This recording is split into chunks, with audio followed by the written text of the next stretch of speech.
Hello and welcome back to An Old Man Watches. Today I'm going to be talking about the TV show Sir Arthur Conan Doyle's The Lost World, which is rather an unwieldy title, and as we will discuss, a less and less accurate one over the course of the show's multi-year run. So I'm just going to refer to it as The Lost World from now on in this video, which is what people did when it was on air as well.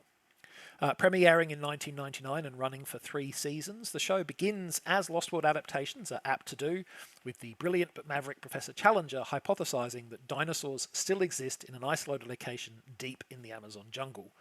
Naturally, his scientific rivals, most notably Professor Summerlee, scoff at this idea, but with funding from the enigmatic heiress Marguerite Crew, Challenger intends to mount an expedition to prove his theories right. Joining Challenger and Crew on the journey are man of action Lord John Roxton, journalist with a point to prove Ned Malone, and the highly sceptical Professor Summerlee, who sees his main role to be that of debunking any unsubstantiated claims Challenger may try to make. But of course it wouldn't be much of a show if Challenger was wrong, so there is indeed a storm-shrouded plateau where dinosaurs still roam. But as the team will discover, finding the Lost World is the easy part. Getting out of it alive is something far more difficult, because this version of the Lost World you see is not simply a place where dinosaurs still endure.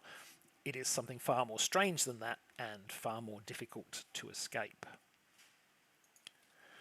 So the producers of the Lost Show came up with something of a tacky gimmick for its initial release. The first 2 episodes debuted on pay-per-view with extended scenes and a couple of nude scenes. Well, naked bosoms, anyway. I know that in a post-Game of Thrones world, it probably seems absurd that anyone would drop cash for a couple of seconds of topless ladies, but I guess television in 1999 was a different world. So, after that rather tacky launch strategy, the show itself settled into the same kind of pushing the limits of PG TV adventurous antics as Xena Warrior Princess, a show that was still in its heyday at the time, and which I suspect had a major role in the blueprint of this program.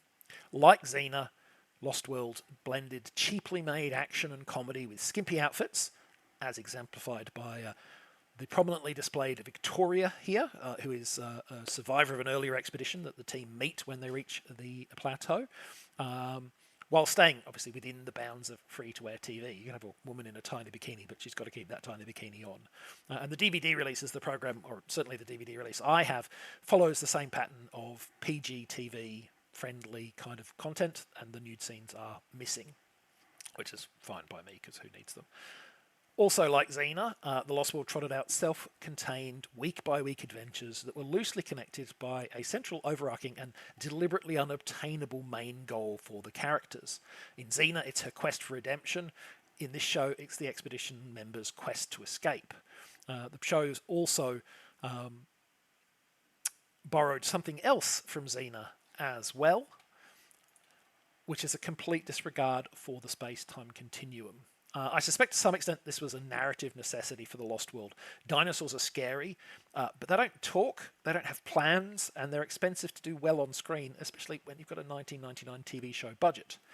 So the show needed other kinds of dangers, and to find them, the writers plunder from myth and history and public domain fiction with a complete lack of shame or any concern for plausibility. There's an ocean on the plateau.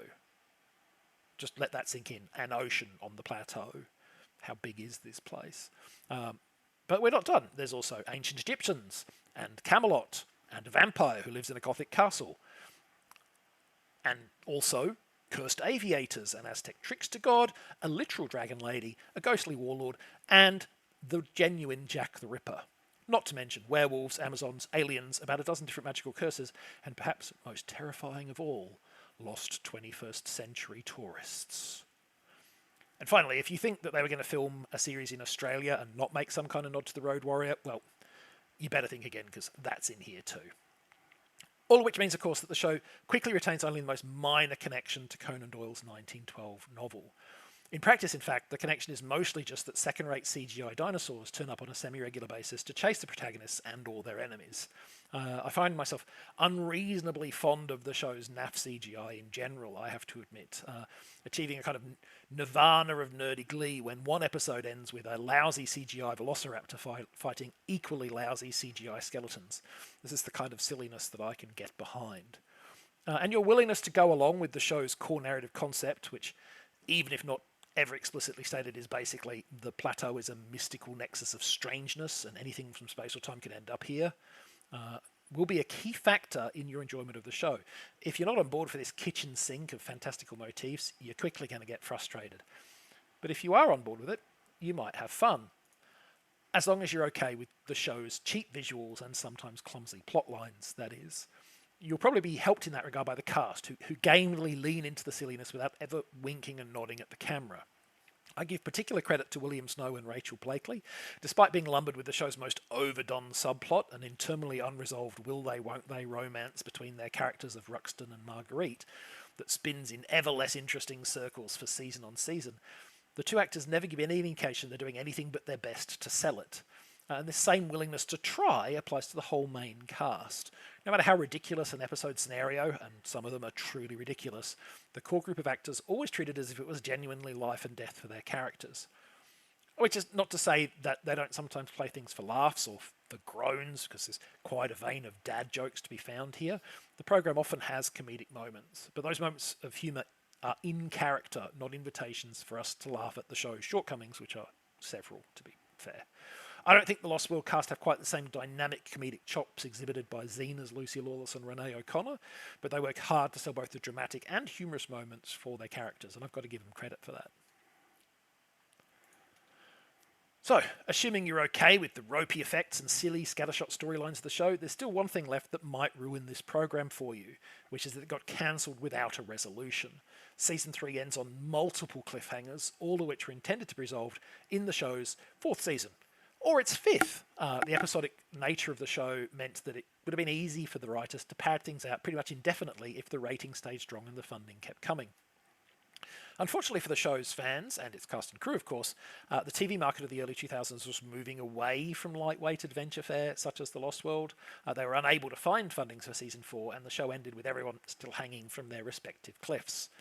Now, if you're the kind of person who doesn't like to get invested in a show and a cast of characters for whom there'll be no satisfying conclusion, a position for which I do feel some sympathy, that may be an instant deal breaker for you.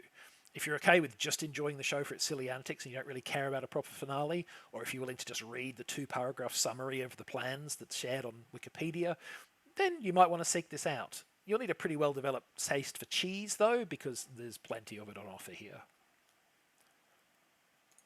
Next time, the animated fantasy Coraline from 2009, based on the Neil Gaiman novel of the same name. But that's next time. Until then, thanks for watching this video. I hope you enjoyed it, and if you've seen today's show, tell me what you thought of it.